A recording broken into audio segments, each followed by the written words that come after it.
Malam olahraga ya. Di minggu ini kita ada ajang dari Cina Open Super 1000 yang diselenggarakan di kota Changsou.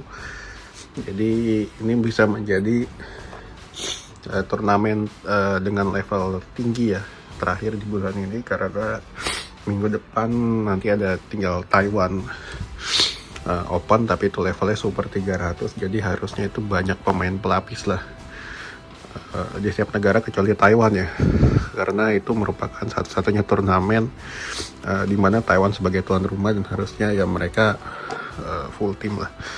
Oke, di sini kita menurunkan wakil yang bisa dibilang hampir mirip ya dengan yang kita turunin di kemarin Jepang. Dari ganda campuran kita nggak bisa berbicara banyak, masalah nggak kirim wakil juga. Lalu dari ganda putri, kemarin kembali Rachel Feby menjadi satu-satunya ganda putri kita yang melangkah paling jauh, lolos ke perempat final sebelum kalah masalah dari Cina 2 set langsung setelah di ronde pertama ya. Mereka ngalahin ranking 2 dunia, tapi yang namanya pemain muda masih up and down, nggak bisa konsisten. Lalu dari tunggal putri kembali digendong oleh KW. Dia cuma masuk perempat final, jadi kembali gagal ya, dia melangkah lebih jauh karena untuk Super 1000 dia paling jauh perempat final. Jadi ya gue bilang dia masih belum bisa ngelawan lah untuk lolos lebih jauh, walaupun kalau gue bilang lawannya Miyazaki ini kan di bawah dia ya secara usia, secara pengalaman, tapi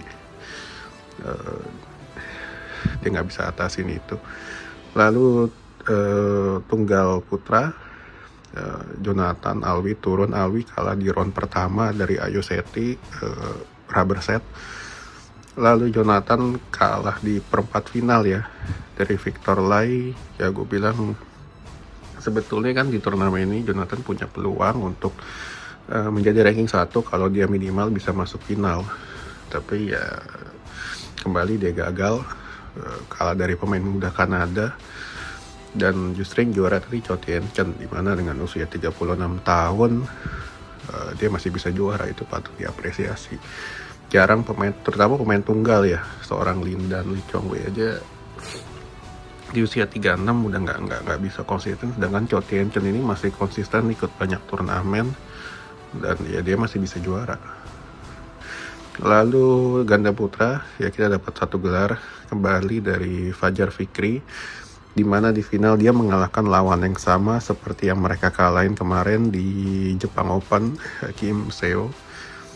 Cuman hari ini lebih menarik, rubber set, di mana ya kedua pemain sebetulnya udah saling tahu ya polanya masing-masing. Cuman gue bilang ya ketenangannya Fajar ini di 2 turnamen ya, ini yang menunjukkan pasangan ini bisa level up, dimana tadi kelihatan sebetulnya Fikri ini di poin 19 sama ya, dia udah agak goyang, tapi ya pukulannya Fajar itu bisa membuat pasangan ini bisa bangkit kembali. Sebetulnya untuk Korea ini tipikal mainnya mereka dia kan ngandelin drive ya, drive cepat, dimana drive-nya ini udah mulai kebaca,